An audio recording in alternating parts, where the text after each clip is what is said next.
যে ৭১-এর কোন মাটি কাদা সাইদির শরীরে লাগেনি। যারা মিথ্যা কলঙ্ক দিয়েছেন, অপবাদ দিয়েছেন, আজকে মিথ্যা মামলা দিয়েছেন, ও আরশের মালিক, ও খানায় কাবার মালিক, সাক্ষী থাকো। যারা আমার ইজ্জত হানি করেছেন জাতির সামনে, তাদেরকে ল্যাংটা করে দিও। কি বাস্তবতা মিলে যায়নি? আল্লামা সাঈদী হুজুরের ভবিষ্যৎবাণী মেলে নাই? একজন প্রধানমন্ত্রীর বিরুদ্ধে ফাঁসির রায়, আর জনগণ মিষ্টি খায়। কি জনগণ আর কি প্রধানমন্ত্রী, কথা বলেন না কেন? তার মানে এদেশের জনগণের সাথে সেই প্রধানমন্ত্রীর ন্যূনতম মহব্বত ভালোবাসা ছিল না। কথা বলে ঠিক না? যারা ট্রাইব্যুনাল গঠন করেছিল, এটা তাদের হাতে তৈরি করা ট্রাইব্যুনাল। যেই প্রধানমন্ত্রী এই ট্রাইব্যুনাল গঠন করেছেন, বাংলাদেশ জামাত ইসলামের নিরীহ আলেমদেরকে, উচ্চ পর্যায়ের সমস্ত নেতাদেরকে ফাঁসির দড়িতে ঝুলানোর জন্য বিচারকের নামে প্রহসন করেছেন, নির্লজ্জ বাস্তবায়ন করেছেন। কোরআনের পাখি আল্লামা সাঈদী হুজুরকে মিথ্যা মামলা দিয়ে 13 বছর জেলখানায় বন্দী করে রেখেছিলেন। মাওলানা মতিউর রহমান নিজামীকে ফাঁসির দড়িতে ঝুলিয়েছেন। গোলাম আজম সহ, কামরুজ্জামান সহ অসংখ্য মানুষকে, বিএনপির সাকা চৌধুরী সহ অসংখ্য নিরপরাধ মানুষকে ফাঁসির দড়িতে ঝুলিয়েছেন বাবা হত্যার নামে নাটক কইরা। কথা বলেন ঠিক কিনা? প্রতিশোধ কখনো ভালো কিছু বয়ে আনে না। যে ট্রাইব্যুনাল আপনি গঠন করেছেন, আন্তর্জাতিক অপরাধ ট্রাইব্যুনাল, সেই ট্রাইব্যুনালে আপনার বিচার হচ্ছে। যে গর্ত খুঁড়েছে নিজের গর্তে নিজেই পড়েছে। ওমা কারু আমা কারাল্লাহ আল্লাহু খায়রুল মাকিরিন। আল্লাহু আকবার বলে। খেলা পাল্টে গেছে। এটা আমাদের জন্য আফসোস। আগামীতে যারা প্রধানমন্ত্রী হবেন, শিক্ষা গ্রহণ করেন যে ক্ষমতা থাকলে দাম আছে, ক্ষমতা নাই রিকশাওয়ালা আপনাকে দাম দিবে না। সাঈদী হুজুর বলেছেন না যে ৭১-এর কোন মাটি কাদা সাঈদীর শরীরে লাগেনি। যারা মিথ্যা কলঙ্ক দিয়েছেন, অপবাদ দিয়েছেন, আজকে মিথ্যা মামলা দিয়েছেন, ও আরশের মালিক, ও খানায় কাবার মালিক, সাক্ষী থাকো। যারা আমার ইজ্জত হানি করেছেন জাতির সামনে, তাদেরকে ল্যাংটা করে দিও। কি বাস্তবতা মিলে যায়নি? আল্লামা সাঈদী হুজুরের ভবিষ্যৎবাণী মেলে নাই? যারা লগি বৈঠা দিয়া 2006 সালে 28 অক্টোবর মানুষকে পিটাইয়া হত্যা করছে, সেই জানা যায় যে আল্লামা সাঈদী হুজুর দোয়া করেনি। কথা বলেন না কেন? ওই জানাজায় দোয়া করেছেন যে আল্লাহ এই স্বৈরাচার জালেম শাসকের এমন পতন দাও, এমন পতন দাও, পুরো পৃথিবীতে ইতিহাস হয়ে থাকবে। প্রধানমন্ত্রী থেকে শুরু করিয়া এমপি, মন্ত্রী, এমনকি ইউনিয়নের পর্যায়ের পর্যন্ত নেতা পর্যন্ত পালিয়ে গেছে। কথা কোন ঠিক কিনা? মসজিদের হুজুর পর্যন্ত পালিয়ে গেছে। কথা বলে। আজকে সব পড়ে আছে, ওনারা নাই। আছে আছে বলেন, ক্ষমতার নিয়ে আছে দেশটারে জ্বালাইয়া। কথা বলে না কেন? দেশে আগুন লাগাইয়া জনতারে জ্বালাইয়া, দেশে আগুন লাগাইয়া জনতারে জ্বালাইয়া, পালাইয়া সাইরা গেলে ঢাকা। গণভবনটা এখন ফাঁকা বুবুরে, গণভবনটা এখন ফাঁকা। দেশে আগুন লাগাইয়া জনতারে জ্বালাইয়া, দেশে আগুন লাগাইয়া আলেমদের জ্বালাইয়া, পালাইয়া সাইরা গেলে ঢাকা। গণভবনটা এখন ফাঁকা বুবুরে, গণভবনটা এখন ফাঁকা। ফাঁসি রায় হয়ে গেছে, জনগণের কাছে এসে দাও না একবার দেখা। কথা কন, গণভবনটা এখন ফাঁকা। পুরো বাংলাদেশ পড়ে আছে। আপনারা আসেন তো, যেই দিক দিয়ে মন চায় আপনি আসেন। কথা বলেন না কেন? এই জন্য বাজান, যারা শাপলা চত্বরে আলেমদেরকে হত্যা করেছে, এদেশের অসংখ্য মানুষকে মিথ্যা মামলা হামলা দিয়ে জেলখানায় বন্দী করেছিল, ঘরে ঘরে চাকরি না দিয়া ঘরে ঘরে মামলা আর মানুষের লাশ পৌঁছে দিয়েছে। আল্লাহর বিচার। আয়না ঘর, জীবন, এগুলো নাম আমরা শুনি নাই। ক্ষমতা হারানোর পরে শোনা গেছে। কষ্ট হচ্ছে আপনাদের? তাহলে আমি একটু ঘটনা বলবো, রাগ করবেন? জিরো থেকে হিরো বানাই কে? নিঃস্ব অসহায় থেকে প্রধানমন্ত্রী বানাই কে? চাওয়ালা থেকে প্রধানমন্ত্রী বানাই কে? এদেশের সাবেক প্রধানমন্ত্রী শেখ হাসিনাকে ফাঁসির রায় দেওয়া হয়েছে। নরেন্দ্র মোদীর মাথা খারাপ, নরেন্দ্র মোদী খুশি হয় না, কথা বলে ঠিক কিনা?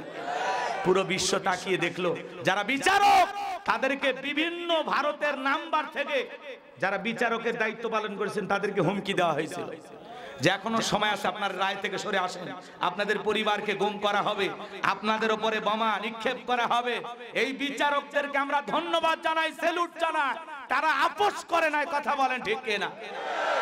আর আমি আশ্চর্য হয়ে গেলাম, ওনার যিনি আইনজীবী, কথা বোঝেন না, শেখ হাসিনার যিনি আইনজীবী, ওই বেচারা বলতেছে এই রায়ে আমি কষ্ট পেয়েছি, আবার মুস্কি করে হাসতেছে। কথাকে বুঝতে পারছেন? মানে উনি বলতেছে এই রায়ে আমি কষ্ট পাইছি, আবার মনে মনে হাসতেছে। সাংবাদিকেরা বলতেছে এই রায় নিয়ে আপনি কি সন্তুষ্ট? না, বলতেছে আমি কষ্ট পাইছি, কষ্ট পাই আবার মুখে হাসি। তার মানে ওই বেচারা নিজেও খুশি হয়েছে।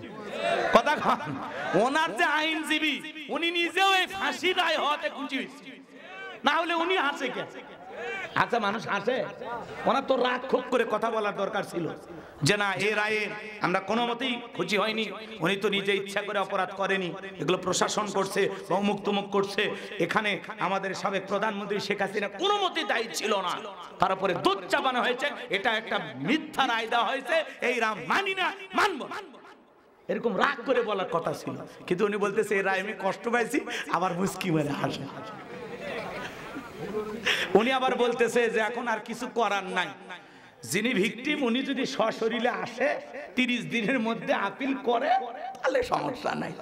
তো এখন তো ভাই 13 তারিখ গেল, 17 তারিখ আজকে যাইতেছে, এখন আগামী 17 ডিসেম্বর পর্যন্ত আমরা অপেক্ষায় থাকি, উনি আসতেও পারে, কারণ ওনার আবার জেদ আসে, বুঝছেন? জেদ আসে, আসতে পারে, কথা কন না কেন? আচ্ছা আসুক না, দেশের মানুষ বাইরে আর কতদিন থাকে, আমাদের একটা মায়া আছে না, আসুক, নিজের দেশ আসুক না ভাই, কথা কন। এরপরে জনগণ ঠিক করবে উনি প্রধানমন্ত্রী হবে না অন্য কিছু পাইবে, এটা জনগণ ঠিক করবে। রাগ করতেছেন আপনারা? এ কথা বলে কি কষ্ট পাইছেন? তাকবীর দেন, লিল্লাহি তাকবীর। আমার ভাইয়েরা, জিরো থেকে হিরো বানাই কে? এ বাজান গো আমার, এই পৃথিবীর জমিনে অনেক মানুষকে আল্লাহ ক্ষমতার চেয়ার দান করেছেন, যারা দাম্ভিকতা করেছে, অহংকার করেছে, ক্ষমতাকে বাপ দাদার পৈতৃক সম্পত্তি মনে করে নিরীহ মানুষের উপরে জুলুম করেছে, অত্যাচার করেছে, মানুষের রক্ত নিয়ে খেলা করেছে, ইতিহাসের কালো পাতায় তাদের নামগুলো লেখা থাকে, কথা বলেন ঠিক কি না? আর যারা ক্ষমতাকে আল্লাহর দেয়া নিয়ামত মনে করে, জনগণের দেয়া আমানত মনে করে, আদল ইনসাফ প্রতিষ্ঠিত করে, ন্যায় বিচার কায়েম করে, মানুষের অধিকার প্রতিষ্ঠিত করে, মানবতার কল্যাণে, ইসলামের কল্যাণে কাজ করে, ইতিহাসের সোনালী পাতায় মানুষ তাদের নাম লিখে রাখে, কথা বলেন ঠিক কিনা? এজন্য কবি বলেছেন, এমন জীবন করিও গঠন, মরিলে হাসিবে তুমি, কাঁদিবে ভবন।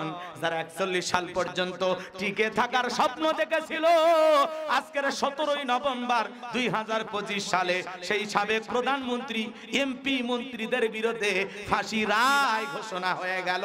খেলা বলেন তো কার? ইন্না বাতশা রাব্বিকা লাশাদীদ, আল্লাহর পাকড়াও বড় কঠিন, আল্লাহ ধরে ধরে না, যখন ধরবে বাঁচানোর কোনো বাপ থাকবে না। এ কথা বলেন। এরকম একটা ভবঘুরে যুবক ছিল, জিরো থেকে আল্লাহ হিরো বানাইছিল, ক্ষমতার চেয়ারে বসাইছিল, নিজেকে আনা রব্বুকুমুল আলা বলে দাবি করেছিল, নিজেকে প্রভু বলে, রব বলে, ক্ষমতাধর ব্যক্তি নিজেকে রব বলে দাবি করেছিল। এ ছিল একটা ভবঘুরে যুবক। ভবঘুরে যুবক মানে বোঝেন না, যারা ইয়াবা, ফেন্সিডিল, গাঁজা, মদ খায়, গাছক ধাক্কা মেরে কই ভাইজান সাইদ দেন, বাড়িতে যা দরজায় নক করে, দরজা খুলে দাও, স্ত্রী যখন দরজা খুলে দেয়, অমুকের বাপ তুমি ঢোলকা, কয় মা তুমি বুঝবা না যে একটু বেশি পরিমাণে মাল খাসি। এরকম নেশাখোর আছে না নাই? সন্ধ্যা হলে ঘরের দরজা বন্ধ করে জিকির করা, ইজ্ঞাবা ইজ্ঞাবা ইজ্ঞাবা। মা বাবা চিন্তা করে, বাবা এটা কিসের ট্যাবলেট, জ্বর সর্দি গলা ব্যথা? কয় কিচ্ছু বোঝার দরকার নাই, টাকা দে নইলে তোর মাথা ফাটাবো। এরকম ইয়াবা খোর আছে না নাই? নেশাখোর আছে না নাই? মাদক সেবনকারী আছে না নাই? হে যুবক, যারা দুনিয়ার জমিনে মদ পান করবে, শরাব পান করবে, এদের জন্য জান্নাত হারাম। কথা কয় না কেন? জান্নাত কি? এজন্য যুবক খবরদার, ইয়াবা, ফেনসিডিল, মদ এগুলো পান করা যাবে না। যেই মুখে মা সেই মুখে মাদক তুলবো না। আমরা মাদক মুক্ত সমাজ গড়তে চাই, কথা বলেন ঠিক কিনা? কিন্তু এই সমাজে কত নেতা ব্যানার নিয়ে হাজির হয়, মাদক মুক্ত সমাজ করব, যুবকদের হাত থেকে মাদককে নির্মূল করব, সংগ্রাম করে। যেই নেতা বক্তব্য দেয়, ভাইয়েরা আমার, আপনারা মাদক সেবন করবেন না, ইয়াবা, ফেনসিডিল, গাঁজা, মদ কেউ খাবেন না, আমি নেতা রাত 2টার পরে 6টা ট্যাবলেট খাবো। কি বলেন? নেতা নিজে নেশা করে আর জনগণকে সারাদিন ওয়াজ শোনায়। কি ওয়াজ? মাদক মুক্ত সমাজ গড়ি। কথা বলে বোঝেন আপনারা? আপনাদের এলাকার এই নরসিংদীতে কোনো ছেলে পেলে অবশ্যই ইয়াবা, ফেনসিডিল, গাঁজা, মদ খায় না। এই ছেলেরা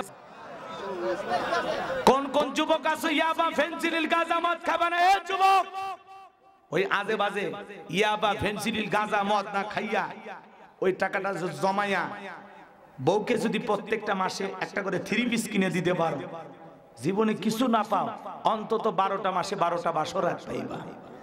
কথা কয় না কেন? এই জন্য যুবক যারা ইয়াবা, ফেনসিডিল, গাঁজা, মদ খায়, সমাজের মানুষ তাদেরকে টোকাই বলে, নিশাখোর বলে। আর যারা নিশাদ্রব্য পান করে এরা কখনো ভালো স্বামী হতে পারে না, ভালো সন্তান হতে পারে না, এরা ভালো বাবা হতে পারে না। যারা নিশাদ্রব্য পান করে এরা হলো সমাজের কীট পতঙ্গ। ইয়াবা, ফেনসিডিল, গাঁজা, মদ খান, এগুলো খেলা। আরে বিড়ি খাইলে আর দুর্গন্ধে থাকা যায় না। যারা বিড়ি খায় দেখবেন চাদর উড়ে থাকলে ওই আগুন দিয়ে পুড়ে পুড়ে চাদর হয়ে গেছে খইসালা। আর চাদর যদি খইসালা হয় আর ভিতর হটে আটা সালা। কথা কয়?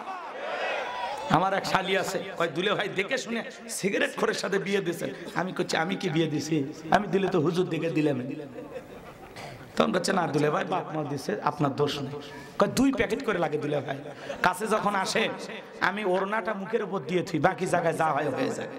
তাহলে যারা এই যে বিড়ি সিগারেট খায়, এই দুর্গন্ধে আপনার বউ আপনার ভালোই বাসে না। কথা কর না কেন? মুখের মধ্যে বিড়ি সিগারেট খায়া কি সুন্দর ফর্সা মানুষ, ঠোঁটটা পাতিলে তলার মতো কালো বানাইছে, দেখে রুচি হারিয়ে যায়। কথা কর না কেন আপনারা? এই জন্য যারা বিড়ি সিগারেট খান, এই বদ অভ্যাস যাদের আছে, কিছু না হোক অন্তত বইয়ের কাছে ঘুমানোর আগে ব্রাশটা কইরেন। তাছাড়া ওই ঠোঁটটা কেমনে বক চুমা খাবে, ভালো হয়ে যান। কথা কর না কে? কথা কর না কে? কি আজে বাজে জিনিস খায়। সি সি সি আল্লাহ। আরে ধূমপান যে প্যাকেট, এই যে বিড়ি সিগারেটে নেভি স্টার, এই যে প্যাকেটের গায়ে লেখা আছে, গুল্লিপের প্যাকেটের গায়ে লেখা আছে না, ধূমপান মৃত্যু ঘটায়, ধূমপান স্ট্রোকের কারণ, ধূমপান স্বাস্থ্যের জন্য ক্ষতিকর। এমন একটা খাদ্য যার প্যাকেটে বদনাম আছে তাও খায়। কথা কয় না? আমার ভাষা কি বোঝেন? ওয়াজ বুঝতে কষ্ট হচ্ছে না তো? এগুলো খাওয়া যাবে না। এইচডি সিগারেট নামছে, এইচডি সিগারেটের নাম। এক একটা এখন গুল্লি কত করে গো? 20 টাকা। হ্যাঁ, বেনসনের দাম বেশি না? বেনসন 20 টাকা। কি কথা? একটা সিগারেট 20 টাকা। চা খাইলে 4টে লাল চা খাওয়া যায়। কথা কন নাকি আপনারা? 20 টাকা চা কম। যদি কেউ দিনে 10টা খায় তাহলে কত গেল? হ্যাঁ, 5টা খাইলে 5টাতে তো দিন যায় না। কথা কর না কে আপনারা?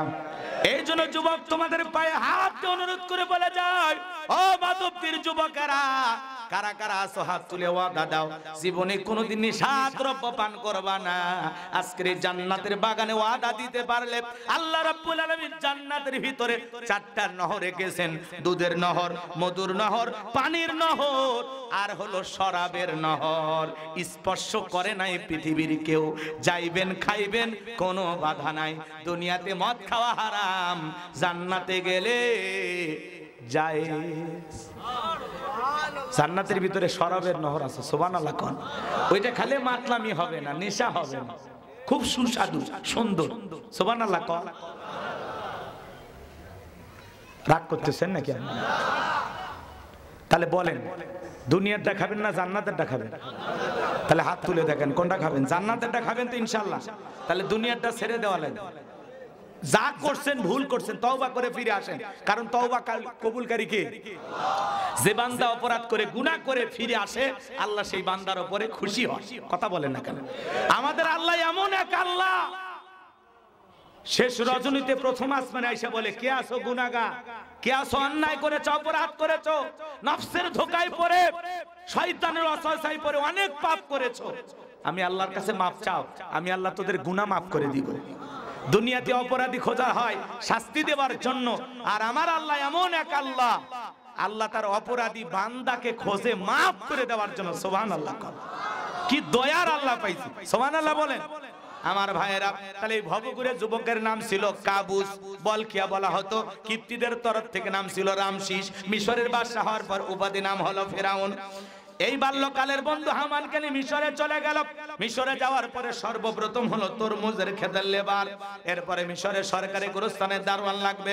ইন্টারভিউ চলতেছে, হাজার হাজার মানুষ লাইনের মধ্যে দাঁড়ায় গেছে। ওই কাবুস নামের ফিরাউন লাইনের মধ্যে দাঁড়ায় গেছে।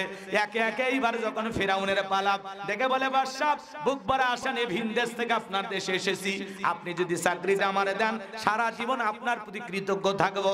আর আমি যতটুকু জানি মিশরে আপনার চাইতে ভালো মানুষ আর কেউ নাই।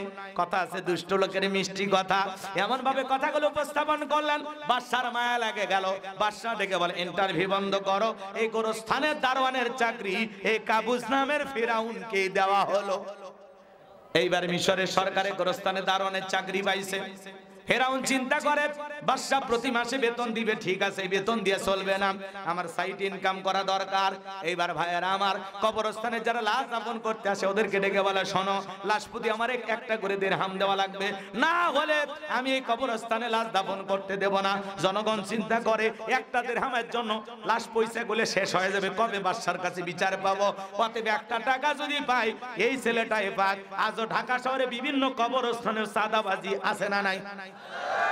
মাঝে মাঝে শোনা যায়। কথা বলেন ভাই, আছে? এদেশেও যারা কবরস্থানে চাঁদাবাজি করে জোর করে টাকা খায়, ওরা হলো ডিজিটাল ফেরাউন। ফেরাউনের সাথে ওদের মিল আছে। এইবার জনগণ একটা করে দিরহাম দেওয়া শুরু করলে, 1 টাকা হলে এটাও কি ঘুষ? বলেন না ভাই, এই দেশে কিন্তু ঘুষ নেই, আছে আছে। আমি কি বলবো? শোনো, এই দেশটার গল্প করি, দেশটা মনে হয় স্বপ্নপুরী, সুদখোর, ঘুষখোর, মদখোর, জুয়াখোর, হেতায় আছে ভুরি ভুরি, হেতায় আছে ভুরি ভুরি। এ দেশে অসৎ কামাই কেউ করে না, তবে ঘুষের টাকা পেলে কেউ তো ছাড়ে না। টেবিলের নিচ দিয়ে হাত বাড়িয়ে কালো টাকাটা নেই সারিয়ে, করেছে ওরা বড় দেশের চুরি, করেছে ওরা বড় দেশের চুরি। শোনো, এই দেশ তার গল্প করি। জোরে কণ্ঠী আগে বলছি না, আপনারা একটু ওয়াজ শুনবে গেলে আওয়াজ দিবেন, আমি করবো ওয়াজ, আপনারা দেবেন আওয়াজ, জবাব দিবেন ঠিক ঠিক। আলোচনা হবে কমপ্লিট, শ্রোতাদের স্পিরিটে বারে, বক্তার হিট, আলোচনা হবে জায়গা মতো ফিট। আগে বলতাম কিছু আজ প্যান্ডেলে, কিছু আজ অ্যাঙ্গেলে, এখন আর অ্যাঙ্গেলে না, যা বলবো সব ডাইরেক্ট। অ্যাঙ্গেলে বলার দিন শেষ, ডাইরেক্ট বলার বাংলাদেশ। কথাটা ঠিক কিনা? একটু আওয়াজ দিবেন, আপনারা পুরুষ না, বাড়িতে কি করেন আমি তো সেই টেনশন করতেছি। একটু আওয়াজ দেন, লিল্লাহে তাকবীর। এই সমাজে সুদ ঘুষ আছে না নাই? একটা ছেলের চাকরির জন্য ঘুষ 5 লাখ, 10 লাখ, 15 লাখ, 20 লাখ টাকা পর্যন্ত ঘুষ ওপরালা দেওয়া লাগে। ওপরালা বলতে কি ফেরেশতা নিয়ে যায়? আমার এক বন্ধু বলতেছে, দোস্ত চাকরির জন্য আমি আসরে নামাজ পর যায় 4 লাখ টাকা টেবিলে রাখছি। যে বেচার অফিসার ঘুষখোর, ও তখন বলতেছে, আমি এই মাত্র আসরে নামাজ পড়ে এলাম, পবিত্র রমজান মাস, এইভাবে কি প্রকাশ্যে ঘুষের টাকা টেবিলে রাখে? আসো ডয়ারটা খুলে দিচ্ছি, আমি এখন স্পর্শ করতে পারবো না, এখানে রেখে দাও, ইফতার করার পরে গুনে দিব। বলেন, ইফতার করার পরে কি ঘুষের টাকা নাড়া যায়? কি টাউট বাটপার মুসলমান, কথা কন না কেন? আছে না নাই? আছে না নাই? আমার ভাইয়েরা যদি বলা হয়, চাচা অভাব করছি 1000 টাকা দেন, টাকা কি গাছের পাতা নাকি থাকে মানুষের কাছে? যাও বাদ দাও। কয় চাচা 1000 টাকা দেন, বাচ্চা কাচ্চা ডাক্তার দেখাবো, খুব বিপদে পড়ছি চাচা, আপনি জানেন না বিপদে না পড়লে আসি না। কয়ে বা ভাইছে ভাতিজা ডিস্টার্ব করতে, যা তো যা। আচ্ছা, আমি কি আমার এলাকার ভাষায় কথা বলতেছি, আপনারা কি বোঝেন? তারাই দিচ্ছে, ভাতিজা তুমি এখান থেকে চলে যাও, তোমাকে টাকা দিতে পারবো না। তখন চাচা আপনি কি মনে করছেন এমনি এমনি নেব না, দেন 1 মাস পরে দিব, 1000-1200 দিব। তখন বলছে আগে বলবি না, তবে টাকা আমার নাই, তোর চাচির আছে, কিছু টাকা তোর চাচি আমাকে দেশে, যেগুলো নাই রে স্যার একটু বাড়াও। কথা কয় নাকি? টাকা এমনি বৃদ্ধি হয় না, সুদ খাইলে বৃদ্ধি হয়। আর সুদের বৃদ্ধিকে ধ্বংস করে দেবেন কে? সুদের বৃদ্ধি হলো মরিচিকার মতো, একেবারে ফুরুত করে বড় লোক হবি, আবার আল্লাহ এমন দিক দিয়ে নেমে দিবি ভিক্ষে করার। এ কথা কর না কে? আপনাদের এলাকায় সুদ খায় না কেউ? কথা কর না, এলাকার মানুষ ভালো বাজা। তাহলে বইয়ের নামে নাম ভেঙে সুদ খায়। আমাদের এলাকায় নাম বের হয়েছে জানেন, কারেন্ট সুদ। মানে এটা ঘন্টায় ঘন্টায় টাকা বৃদ্ধি পায়। 24 ঘন্টার জন্য দেয়, 7 দিনের জন্য দেয়, 3 দিনের জন্য দেয়। 5000 দিলে 6000, একদিনের জন্য 5000 দিলে 6000। আবার এই 5000 যদি 7 দিন রাখে তাহলে 5000 হয়ে যায় 7000। তাহলে এইভাবে যদি বাড়ে, হারাম ঘরেরা এমনি টাকা লাভা, কিছুদিন পরে দেখবেন ওই টাকা পয়সা আর থাকবে না, সব আল্লাহ ধ্বংস করে দেবে। দান সদকার বৃদ্ধিকে আল্লাহ ধ্বংস করে, যাকাতের বৃদ্ধিকে আল্লাহ ধ্বংস করে। কথা কর, দান সদকা যাকাত দিলে সম্পদ আল্লাহ আরো বৃদ্ধি করে দেবে, সম্পদ বহুগুণ বেড়ে যাবে। সুবহানাল্লাহ। আর সুদের হারাম অর্থ আল্লাহ ধ্বংস করে দেবে, সব ধ্বংস করে দেবে। কথা বলে ঠিক না? সম্মানিত ভাইরা আমার, লম্বা হবে, লম্বা করব না, অনেক কথা বলতে চাচ্ছিলাম বাজান, সামনে গেলে মজা পাবেন। যুবকের দল গভীর মনোযোগ দিয়ে কথাগুলো শুনে যান। এইবার গোরস্থানে দারোয়ান কাবুস নামের ফিরাউনকে মানুষ একটা করে দিরহাম দেওয়া শুরু করলো। আল্লাহ এই জামানে একটা মহামারী দিল, নাম হলো ডায়রিয়া, কলেরা। আমাদেরকে একটা মহামারী দিয়েছিল, ধরো না শুইও না, 2020 সালে নাম হলো করোনা। বাবার করোনা রোগে আক্রান্ত হয়ে মারা গেছে। বাবার লাশটা দেখতে যায় না, বাবার কবরে মাটিও দেয় নাই। বাবার সম্পত্তি ভালো লাগে, মৃত বাবার লাশটাকে বোঝা মনে হয়। মায়ের করোনা হয়েছে, জঙ্গলে ফেলায় আসছে। ভাইয়ের করোনা হয়েছে, ভাই দেখতে যায় না। বন্ধুর করোনা হয়েছে, বন্ধু দেখতে যায় না। স্বামীর করোনা হয়েছে, স্ত্রীও কাছে যায় না। একটা প্লেটে করে খাবার দিয়া, লম্বা একটা বাঁশের লাঠি দিয়া, দূর থেকে ঠেলা দিয়া, দরজার ফাঁক দিয়া স্বামীর ঘরে খাবার ঢুকে দেয়। স্বামী যখন সুস্থ হয়েছে কিছুদিন পরে এইবার স্ত্রী আঁচল দিয়া মুখটা মুছে দিতেছে আর বলে, জোসনার বাপ, আমি তোমারে কত ভালোবাসি, তুমি তো জানো না। তুমি যখন অসুস্থ ছিলে তাহাজ্জুদ পড়ে পড়ে দোয়া করছি, আল্লাহ আমার হায়াত নিয়া হলেও আমার জোসনার বাপকে বাঁচায় রাখো। স্বামী মুস্কি মুস্কি হাসে আর মনে মনে বলে, আমার যে কত ভালোবাসি সেটা আমার জানা হয়ে গেছে। আমি যখন অসুস্থ ছিলাম মনে মনে ভাবতেছিলাম, এই বুঝি জানালা খুলে 2টা কথা বলবি, এই বুঝি দরজার ফাঁক দিয়ে একটু দেখা করবি। তোরে দেখার জন্য অন্তরটা ছটফট করতো, কারণ আমি তোকে পাগলের মতো ভালোবাসতাম। কিছু পুরুষ আছে বউকে পাগলের মতো ভালোবাসে, কিন্তু বউ স্বামীকে ভালোবাসে না। স্বামীর মহব্বত ভালোবাসা যে স্ত্রী বুঝতে পারে না, ওই স্ত্রী কপালে দুঃখ আছে না নাই? গভীর মনোযোগ দিয়ে শুনে যান বাজান গো আমার, যে কথা বলতে চাচ্ছিলাম। স্বামী তখন বলে, আমারে তুই কত ভালোবাসিস আমি প্রমাণ পাইছি। আমি যখন অসুস্থ ছিলাম আমারে তুই বাঁশ দিয়া খাওয়াইছিস। এই করোনা মহামারী বুঝে দিয়েছে দুনিয়াতে কেউ কারো আপন না। কথা বলে, ওই মহামারী কি একটা আতঙ্ক, তরতাজা মানুষ মারা গেল, কত যুবক মারা গেল। কথা বলেন হে যুবক, এই জন্য বাজান গো আমার, এই করোনা মহামারী বুঝে দিয়েছে দুনিয়াতে কেউ কারো আপন না।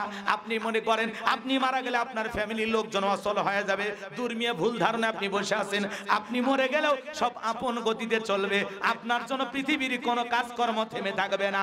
আপনি যেদিন মারা যাবেন ওই দিন আপনার বাড়িতে রান্না হবে, আপনার পরিবারের লোকজন ওই দিনও খাবার খাবে। না খাইতে চাইলেও আপনার স্ত্রী, প্রতিবেশী লোকজন এসে বলবে, ভাবি স্বামী তো কারো চিরকাল বেঁচে থাকে না, 1 গাছ খায়া নেন, না খেলে অসুস্থ হবেন। আপনার ছেলে গেছে বলে, ভাতিজা এইভাবে ভেঙে বলে তোমার মা কে দেখবে, 1 গাছ খায়া নাও। 1 গাছ মানে বোঝেন তো, 1 লোকমা, বোঝেন না? ভাষা বোঝেন নাকি? মুখে তুলে যে একবার খাওয়ায়, কয়বার? একবার খাওয়াইতেছে চাচি, পরে আসে ফুবু, এরপরে খালা, এরপরে জোড়াতালি দেওয়া ভাবি। এইভাবে পুরো গ্রামের 15 জন এসে 15টা লোকমা খাওয়াইয়া দিছে। আর পেটের জায়গা আছে, তার মানে আগের চাইতে বেশি খাইছে। এই সময় আপনি যেদিন মারা যাবেন আপনার লাশ কবরস্থানে রেখে এসে আপনার বাড়িতেও রান্না হবে, ওই রান্না খেয়ে আত্মীয় স্বজন চলে যাবে, আপনার স্ত্রী খাবে, সন্তান খাবে, আপনার জন্য দুনিয়াতে কেউ কোনো কাজ থামায়া রাখবে না। বরং পরিবার, স্ত্রী, সন্তান এদের চিন্তায় আমরা আল্লাহকে ভুলে গেছি, আখিরাতকে ভুলে গেছি। ওদের জন্য পাপের টাকা কামাইতেছি, সুদ ঘুষ খাইতেছি, মানুষের মাথা ফাটতেছি। কথা কোন? ওদের ভালো রাখার চিন্তা আমরা অনেক গুনাহ করতেছি। কিন্তু বাজার টার্গেট দুনিয়া না, টার্গেট করা লাগবে আখিরাত। আখিরাতকে টার্গেট করে দুনিয়া যতটুকু হয় আলহামদুলিল্লাহ, হইলেও আলহামদুলিল্লাহ, না হইলেও আলহামদুলিল্লাহ। কিন্তু আমরা আখিরাত ভুলে দুনিয়াকে টানতেছি। কথা বলেন? তাহলে আজ থেকে টার্গেট কি? জোরে বলেন। পরিবারের চিন্তা তো করবেন না। আপনি হঠাৎ করে আজকে মরে গেলে কি হবে? আপনার ছেলে মেয়ে স্ত্রী চলতে পারবে না। ধর্মিয়া 3 মাস পার না হতে আপনার বউ আর এক মফিজক বিয়ে করে সংসার করবে। আপনি কি মনে করেন এখনকার মেয়েদের যে স্বামী থাকতে আর এটা করে? কথা কয় না। হ্যাঁ, এক এক মহিলা মনে হয় স্বামী পাল্টানো ওদের কাছে ব্যাপারই। কথা কর না কেন? এক মহিলা আদালতে খালি বিয়ে করার মামলা করে, 7টা বিয়ে করছে। ওর কামই হলো মামলা করে ক্যাবিনেট টাকা হাতে নেওয়া। সেই মেয়ে নাকি কয়েক কোটি টাকার মালিক হয়ে গেছে। সুবহানাল্লাহ বলবেন না? তার মানে বিয়েটা এখন বিজনেস হয়ে গেছে। রাগ করতেছে? একটু অপেক্ষা করেন, পাগলি করে সাইজ করা লাগবে। আমার ভাইরা সামনের দিকে যাই বাজান। যে কথা বলতে চাচ্ছিলাম, ওই মহামারীতে হাজার হাজার মানুষ মারা গেল। তখন তো এত ডাক্তার হাসপাতাল ছিল না। হাজার হাজার মানুষ মারা যায়, আর গোরস্থানে লাশ দাফন হয়, আর ফেরাউনের পকেটে টাকা ঢোকে। টাকা পাইতে পাইতে এত টাকার মালিক হয়ে গেল, টাকা রাখার কোনো জায়গা নাই। বাদশার দরবারে চলে গেল, বাদশাহ আমার কাছে কিছু টাকা পয়সা হয়ে গেছে। এলাকার যারা গরিব মানুষ খাজনা দিতে পারে না, দুঃখী মানুষ খাইতে পারে না, তাদের খাজনা পরিশোধ করে দিতে চাই। বাদশাহ ডেকে বলে, বাবা এই ভালো উদ্যোগ, তোমার মতো ছেলে ঘরে ঘরে জন্ম নেওয়া দরকার। রোল পিটায় খবর দেওয়া হলো, গোরস্থানের দারোয়ান তোমাদের খাজনা পরিশোধ করে দিবে, দুঃখী মানুষকে টাকা দিয়ে সহযোগিতা করবে, তোমরা বাদশার দরবারে চলে আসো। হাজার হাজার মানুষ বাদশার দরবারে লাইন দিয়েছে, আর ফিরাউন সেই ঘুষ খাওয়া টাকাগুলো জনগণের মাঝে দিতেছে। আমাদের গাইবান্ধার আঞ্চলিক ভাষা একটা কথা বলে, মাছের তেল দিয়ে মাছ ভাজে। টাকা কিন্তু ফিরাউনের বাপের না, টাকা হলো জনগণের। খালি সিস্টেমে দিয়া ফাও ফাও বাহাবা পাইতেছে। সমস্ত জনগণের খাজনা পরিশোধ হয়ে গেল। জনগণ জায়ের বলে, হারে রাজ্যের বাদশা যদি ওই ব্যক্তি না হয়া গোরস্থানের ছেলেটা হইতো, না জানি আমাদের কপাল খুলে যেত। নির্বাচনের আগে একটু জনসেবামূলক কাজ করার দরকার আছে না নাই? আমার এলাকায় এক নেতা মাটি রাস্তায় ইট পাড়তেছে, কাঁচা রাস্তা মাটি রাস্তায়, বোঝেন না? আচ্ছা, মাটি রাস্তায় ইট পাড়তেছে। মানুষজন বলে, বাবা তুমি তো এখনো নেতা হয় না, ইট পাড়তেছো, ব্যাপারটা কি? বলে, আপাতত 2 গাড়ি ইট পাড়ে দিয়ে গেলাম। আপনাদের ছেলে মেয়ে স্কুলে যাইতে পারে না, আপনারা হাটে বাজারে যাইতে পারেন না, মাঝে মাঝে আপনাদের দুঃখের কথা মনে হলে রাত্রে ঘুম আসে না, আপাতত কাঁচা রাস্তায় ইট পাড়ে দিয়ে গেলাম। আর ভবিষ্যতে আমার মার্কা সিল মেরে যদি এলাকার নেতা বানায় দিতে পারেন, আমার 1 নাম্বার টার্গেট হলো কাঁচা রাস্তা পাকা করে দেওয়া। জনগণ বিশ্বাস করে, নেতার মার্কায় সিল মেরে যখন নেতাকে নির্বাচিত করে, নেতা তখন এলাকায় থাকে না, ঢাকা শহরে বান্ধবী নিয়ে ঘুমায়।